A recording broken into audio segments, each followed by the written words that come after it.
ಈಗ ಬಿಜೆಪಿಯಲ್ಲಿ ಸಾಕಷ್ಟು ಜಗಳ ರಾಜಕೀಯ ಕ್ರಾಂತಿ ಆಗ್ತಾ ಇದೆ ಎಲ್ಲ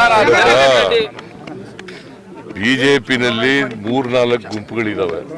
ನಮ್ಮ ಪಾರ್ಟಿನಲ್ಲಿ ಯಾವ ಗುಂಪು ಇಲ್ಲ. ನಾನು ಡಿ.ಕೆ. ಶಿವಕುಮಾರ್ ಇಲ್ಲೇ ಇದ್ದೀವಲ್ಲ, ಗುಂಪೇಲಿದೆ ನಮ್ಮ ಹತ್ರ. There is no groupism in our party. There is a vertical division in BJP. ಕಚ್ಚಾಡ್ತಾರೆ, ಗೊತ್ತಾಯ್ತಾ? ಆ ಥರ ನಮ್ಮ ಪಾರ್ಟಿನಲ್ಲಿ ಇಲ್ಲ. ಕಾಂಗ್ರೆಸ್ ಒಗ್ಗಟ್ಟಾಗಿದೆ, ಕಾಂಗ್ರೆಸ್ ಸರ್ಕಾರ ಸುಭದ್ರವಾಗಿದೆ. ಅದರಿಂದ ನಾವು 5 ವರ್ಷ ಅಧಿಕಾರವನ್ನು ಮಾಡ್ತೇವೆ. 2028ರಲ್ಲಿ ಚುನಾವಣೆ ನಡೆದಾಗ ಮತ್ತೆ ಅಧಿಕಾರಕ್ಕೆ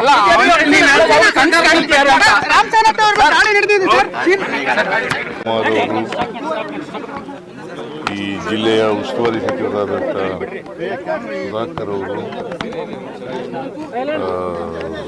ಚಳ್ಳಕೆರೆ MLA, ಚಿತ್ರದುರ್ಗದ MLA, ಆಮೇಲೆ ಮಾಜಿ ಸಚಿವರಾದಂಥ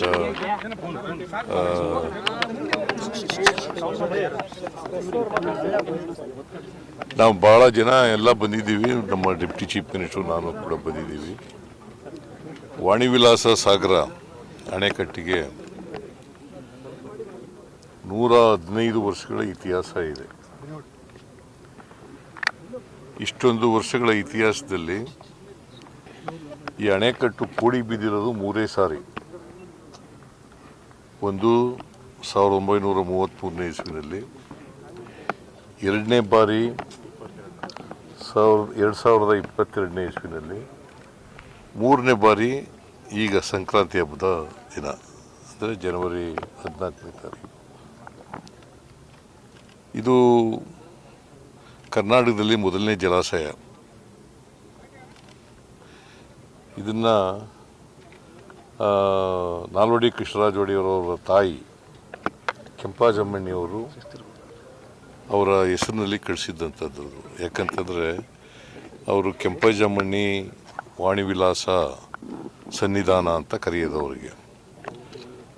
ಅದಕ್ಕೆ ವಾಣಿವಿಲಾಸ ಸಾಗರ ಅಂತ ಕರೆದಿರ್ತಕ್ಕಂಥದ್ದು. 1898ನೇ ಇಸ್ವಿನಲ್ಲಿ ಪ್ರಾರಂಭ ಆದದ್ದು ಇದು. 1898. 1907ನೇ ಇಸ್ವಿನಲ್ಲಿ ಮುಗೀತು, ಇದು ಕಂಪ್ಲೀಟ್ ಆಯಿತು. ಅವತ್ತಿನಿಂದ ಇವತ್ತಿನವರೆಗೆ ನೀರು ಶೇಖರಣೆ ಆಗ್ತದೆ.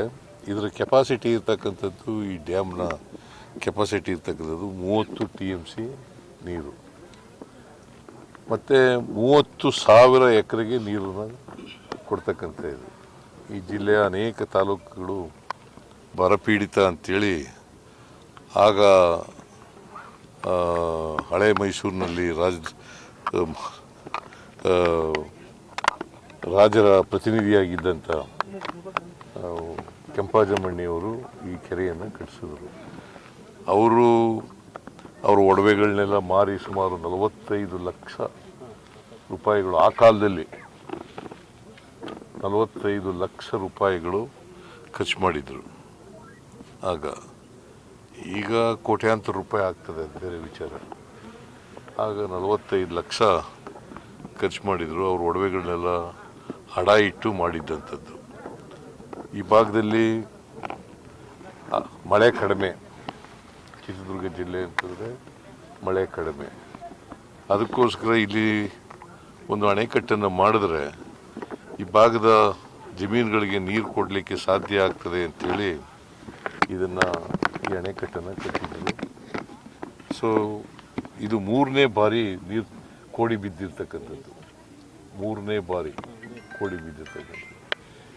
ಅದಕ್ಕೆ ನಾನು ದೇವರಲ್ಲಿ ಪ್ರಾರ್ಥನೆ ಮಾಡ್ತೀನಿ, ಒಳ್ಳೆ ಮಳೆ ಆಗಲಿ, ಬೆಳೆ ಆಗಲಿ, ಪ್ರತಿ ವರ್ಷವೂ ಕೂಡ ಕೋಡಿ ಬೀಳ್ತಕ್ಕಂಥ ರೀತಿಯಲ್ಲಿ ಈ ಕೆರೆಗೆ, ಆಮೇಲೆ ಈ ಅಣೆಕಟ್ಟಿಗೆ ನೀರು ಬರಲಿ ಅಂಥೇಳಿ.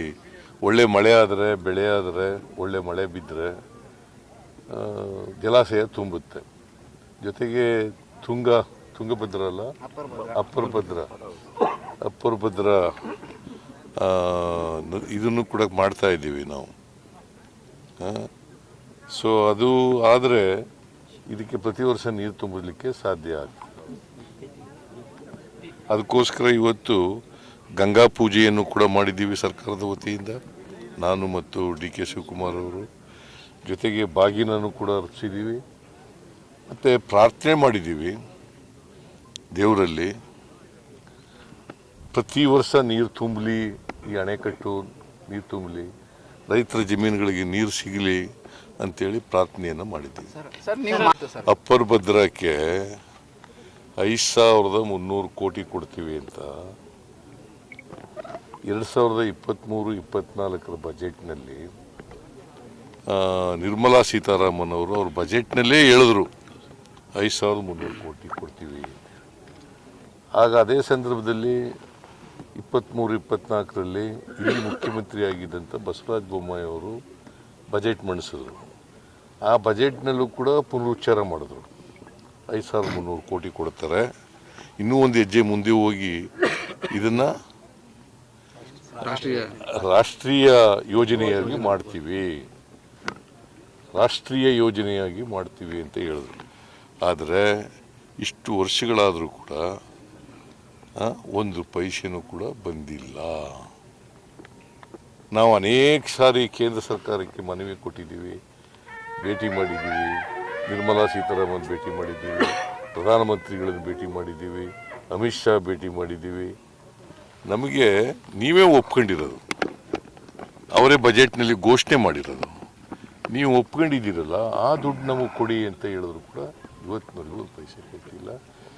ಡಿ ಕೆ ಶಿವಕುಮಾರ್ ಅನೇಕ ಸಾರಿ ಭೇಟಿ ಮಾಡಿದ್ದಾರೆ, ನೀರಾವರಿ ಮಂತ್ರಿಗಳನ್ನ ಭೇಟಿ ಮಾಡಿದ್ದಾರೆ. ನಾನು ಅವ್ರ ಜೊತೆಯಲ್ಲಿ ಒಂದು ಸಾರಿ ಹಿಂದೆ ಕೇಂದ್ರ ಸರ್ಕಾರ ನೀರಾವರಿ ಮಂತ್ರಿಗಳನ್ನ ಭೇಟಿ ಮಾಡಿದ್ದೀವಿ.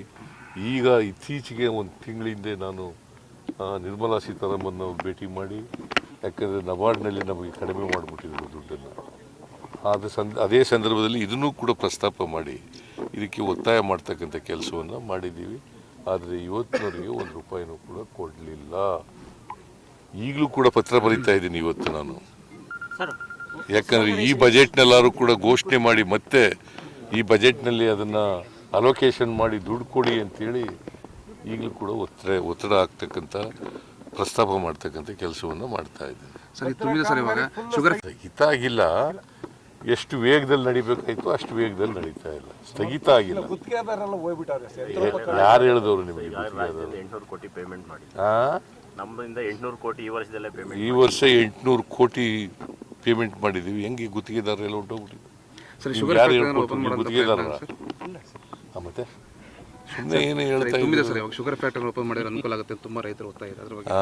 ಶುಗರ್ ಫ್ಯಾಕ್ಟರಿ ನೋಡೋಣ, ಈಗ ನೀರು ಪ್ರತಿ ವರ್ಷ ನೀರು ಬಂದರೆ ಶುಗರ್ ಫ್ಯಾಕ್ಟ್ರಿನೂ ಮಾಡ್ಬೋದು, ಕಬ್ಬು ಬೆಳಿಬೋದು, ಭತ್ತನೂ ಬೆಳಿಬೋದು, ರಾಗಿನೂ ಬೆಳಿಬೋದು, ಜೋಳನೂ ಬೆಳಿಬೋದು, ಬೇರೆ ತರಕಾರಿಗಳನ್ನೂ ಕೂಡ ಬೆಳಿಲಿಕ್ಕೆ ಸಾಧ್ಯ.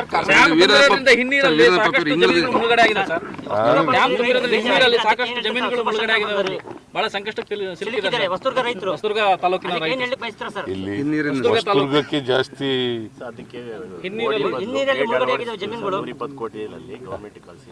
ಗೌರ್ಮೆಂಟ್ಗೆ ಬಂದಿದೆ. ಅದು ಅದನ್ನ ಮುಳುಗಡೆ ಆಗದೆ ರೀತಿಯಲ್ಲಿ ತಡೀತಕ್ಕಂಥ ಕೆಲಸ ಮಾಡ್ತೀವಿ.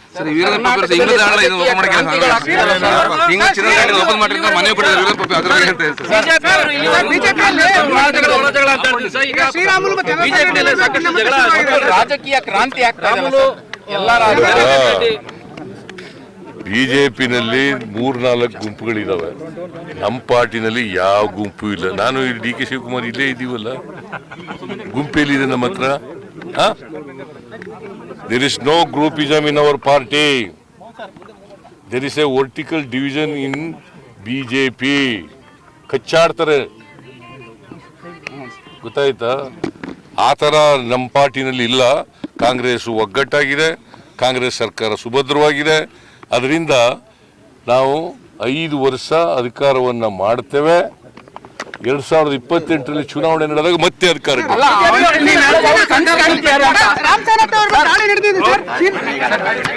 ಕೊಟ್ಟಿದ್ದಾರೆ ಸರ್ ಲೋಕಾಯುಕ್ತ ಪೊಲೀಸರು. ಅಧಿಕಾರಿಗಳು ಸಿದ್ದರಾಮಯ್ಯನವರು ಮತ್ತೆ ಅವ್ರ ಪತ್ನಿ ತಪ್ಪು ಮಾಡಿಲ್ಲ ಅಂತ ಹೇಳಿದ್ದಾರೆ. ನಂಗೆ ಗೊತ್ತಿಲ್ರಿ.